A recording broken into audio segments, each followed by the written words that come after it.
and welcome to the Fedora Files. I am Gregory Fedora, and with me today, I have an amazing guest.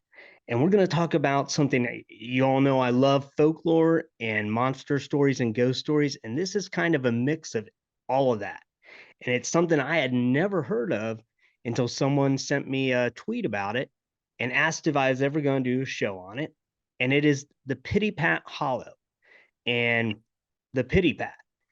And I had no idea what it was. And I asked the guy about it, and he sent me to Curtis Coulter. And he is with me today. He's an author, a researcher, and has been an educator. He's retired now, but he is like me. He loves folklore and monsters and ghost stories. And he's the expert, I am told, on Pitty Pat. And I thank you, Curtis, for joining me. You're welcome. It's good to be. Okay, so you sent me some links and I read about the story, and I don't want to tell the story because, I think it was an excerpt from what you had written, at least like at the bottom, it showed your book. So can you explain to us what is Pitty Pat Hollow and what is the Pitty Pat? Okay, the Pitty Pat got its start about 1865, right after the Civil War. Mm-hmm. And supposedly a lady was going home in a buggy and had her baby in the buggy with her. And something spooked the horse and caused it to take off. And it upset the carriage. And the woman and the baby were thrown out, and supposedly this creature picked the baby up and made off with it. Now, from that, a series of stories began being told about things following people up that hollow, and they would hear this pitty pat, pitty pat, pitty pat, pitty pat sound behind them, like something was running along the road. So that's where the name Pitty Pat came from. The actual hollow is about 1.5 miles east of Highway 27 in Sale Creek, Tennessee. And it stretches about 1.5 miles through the hollow. And a lot of tales have come out of that hollow, as well as some of the surrounding areas, all of them basically having the same type of format, something getting after somebody, something watching, the sound of the pitty pat. Even my great-grandfather, who was a country doctor, claimed that something jumped on his horse with him one night while he was going to visit a patient. Wow. There's a lot of these stories going around. Now, some of them are bogus. Mm-hmm. There's a lot of parlor tales that were told about the Pitty Pat, but there are a lot of people that swear that they've had an experience either in the hollow or in adjacent areas around the hollow. Okay, it has a lot of similarities to the legend of Sleepy Hollow and the Headless Horseman. Like I saw some parallels. Like yeah, and there are. And one story does mention a headless, well, two stories mention something headless, but usually it's the sound of something chasing somebody. And mm-hmm. Either there's something up in the woods or on the road behind them. A lot of times they would hear this pitty pat, and they would whirl around and look, and there would be nothing there. Or they'd be walking up the hollow and see a sight out of the corner of their eye of a woman dressed in white, and then they would turn and there would be nothing there. So there were a lot of variations, but mm-hmm. a lot of stories came from there. And there are some bona fide stories that I don't think were made up. I mean, there's mm-hmm. a lot, but several stand out in particular. Is there one in particular that you really are like, wow, that is crazy, that you could tell us? Yeah. There's as you're on your way to the hollow, you have to cross a bridge where there used to be an old mill. It's mm-hmm. Mill Dam Bridge. And about 150 yards before you come to the bridge, there's a bank on the side of the road. And two first cousins had similar uh, experiences there. One was coming home from a second shift job, and it was after midnight. When he was about 150 yards from the bridge, something flew off of the bank and hit the side of his car. And he said that he had hit deer and dogs before, and they didn't hit as hard as that lick against his car. So he stopped and got out. And he said he backed up to where it happened. He checked both sides of the road. There was nothing there. He said he checked his car. There were no dents. He said anything that hit that hard should have left a dent or hair or blood, and there was nothing. Oh, wow. So his first cousin, the name was Glenn Francisco, came along there about a year later. This was in 1953. And Glenn told about this episode. In the exact same spot, when he reached that spot, he said a figure like a man rose up out of the weeds alongside the road and just ran into the side of his car, and said it scared him so bad that he floorboarded it and took off until he came to the first house past the bridge, and he woke the family up. Now, this would have been after midnight. So he woke the family up and got some of the family members to go back with him with a flashlight, because he didn't have a flashlight with him. And when they got there, they inspected both sides of the road. There was nothing. Again, there were no dents in his car. There was no hair, nothing. So, and he told me himself, this would have been 1989. I think he told me this story. He said, now, I was not drinking. He said, I was stone sober.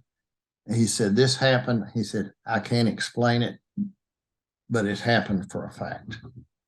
Wow. And that's two of the best ones. Now, another one involves some deer hunters from Florida who came up, and they were staying in a field on a 500-acre tract next to my property. And one of them came to me. I had been seeing them go in early of a morning, about 5:30. And they came to me on the day before Thanksgiving. This was November the 24th, 2004. And I noticed a car pull up, or a truck, and a guy came to the door and wanted to know if I was Curtis Coulter and if I had written a book called Down Country Roads. And I said, yes. He said, well, I want to tell you what happened to me in this area over here. He said, we were deer hunting, and we got in there real early, and it was pitch dark. And he said, I got to my stand first, and I climbed up in my deer stand, and my partner went across the ridge and got up in his deer stand. And we were conversing back and forth with radios. And he said, all of a sudden, the radios got real staticky and just went out. And then he said, in just a few minutes, he noticed something. He said, the only way I can describe this, and he said it was still pitch dark. He said, but the only way I can describe it is that something blacker than black came across the top of the hill and came on a diagonal down to my tree stand. He said, I was so scared that I could not move. He said, my hair was standing up. He said, I was petrified. And he said, it was just like something came up over me and surrounded me for a minute or two, and then it was gone. So he got down out of the tree stand when it got daylight, and his partner came across the hill. And he walked up to him. He said, did something odd happen? He said, oh, yeah. Yet it happened to him across the ridge. And so they retraced the path that it had taken. And he said it was like somebody walking through leaves, and their footprints or footsteps would turn the leaves over. and they followed it all the way up to the top of the ridge. And he said, what do you think that is? And I said, well, I'd say that you've had a visit from the Pitty Pat, even though that it's about a mile away from Pitty Pat Hollow. But I said, that's very similar to the experience that people had with Pitty Pat. Oh, wow. So with the Pitty Pat, do you know, is there like some sort of thing that had happened in the hollow that caused this? Or is there, do you, some like, I don't know if it's like from the Civil War or Native American or some kind of paranormal connection there that you know of? Or None that I know of, other than a buggy wreck, yeah, the lady getting thrown out. yeah. That's the only one of those. Now, this same man came back Mhm, to me on November the 28th, mhm, 2009. And this was on Saturday after Thanksgiving. And they had been camping, about 6 of them, down in that same 500-acre tract. And he said it's really strange. He said, every time we come up here and hunt this area, he says something weird happens. He said 2 of us got up to go to the latrine one night. They had dug a latrine, and this was like 11 o'clock. They were camping along the edge of the railroad property, and so there was a fence that mhm, separated the field from the railroad property. And he said, we were standing there, and both of us saw this. He said, I saw a man standing along the railroad property, long way off from any civilization. And he was wearing old timey clothes and a hat with a feather in it, like a plumed hat. And it's kind of like the type of headgear that a Civil War officer would have worn. hmm, He said, every time we hunt this piece of property, strange things happen. He said, things get moved. He said, we had a logger tell us that he had more equipment torn up on that piece of property than anywhere that they had ever worked. And he said, the other guys with him say they're not coming back, that it has been so scary for them that they're not coming back. So to answer your question, hmm. I don't know of any other accidents or anything that in the hollow. This happened just outside the hollow, but there's a lot of Pitty Pat tales that come out of the hollow, Oh, but they're wow. all the same fashion, all the same details. Now, you had just mentioned your book, but if you'd like to mention again and where people can get it. Now, your book has some of the Pitty Pat tales and some other stuff as well, correct? Yes, Some of the all of these stories are mentioned in my book. This is the way I heard it. mhm. Folklore stories and tall tales from Sale Creek, Tennessee. Oh, Uh, nice. Available on coulterpublications.com. Okay. Yeah, I'll put a link to that so people can get to it. Okay. And because definitely, yeah, I love these kinds of, 'cause for me, like these tales, um, like even the ones that are like far-fetched and made up, it's kind of a part of American history and part of it's things people that I think they need to be kept alive. And and we need to keep them going and people need to hear about them because I think it really adds to the fabric of who we are. And Yeah. a lot of times these tales get forgotten. And I think like the Pitty Pat, like I said, I'd never heard of it. Now I think it's one of the cooler stories I've ever heard. And the people who have experienced things there, that's amazing. Like what I'm surprised that the hunters keep coming back. I know he said his friends won't come back, but it sounds like he's gonna come back. And He's not been back either. oh, he hasn't come back since. Okay. But he came again after the first one. I don't know. It's braver than I'd be. I'd be like, okay, something big and black came out of the woods and ran at me, and I won't be back. But Well, we've never known of a home invasion where anybody got eaten inside a house, so, but we don't oh, there you go. we don't know how many are missing otherwise. But True. a lot of the tales were parlor tales. They were, Hmm. I mean, a lot of it was made up. But These that I've told you are bona fide things that's happened to people. I can't explain them. I don't know what it is, but they were dead serious. And the man that met me at my house told me, he said, "Now I'm not crazy." He said, "I am a deputy fire chief from the Dunedin Fire Department in Dunedin, Florida." He said, "I'm an educated man, but I've never had anything happen like this to me before." Wow. Yeah, and he has no reason to make it up. And No. and like, so I am curious, like you said, some of them are like parlor tales, which is obviously they super exaggerate them. But do you have one of those that a favorite one of those, even though you know it's not real, that you you enjoy like the story, or do you kind of stay One of away them, from those? involved a young lady that had driven her buggy out to Sail Creek to. She had gone to one of the next towns on the local train, Mm-hmm. and she started home. It was getting along toward dark, and when she got to the hollow, it was already past dusky dark, and something got after her. She heard the pitty pat, pitty pat, pitty pat, and she started lashing the pony to top speed and went to screaming. Her father, when she got within earshot of her house, um, heard her screaming and figured that something was after her. So he ran to the barn and opened the door. Mm-hmm. And she came across the yard.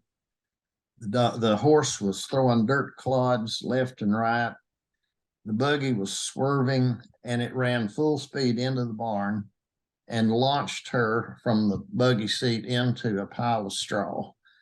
And he slammed the door and looked out just in time to see a cat-like figure leap into the darkness outside the yard. I think that particular story was probably a parlor tale. Mm-hmm. I've got several people that have sworn that they actually had an experience with the pitty pat or something very similar to the pitty pat.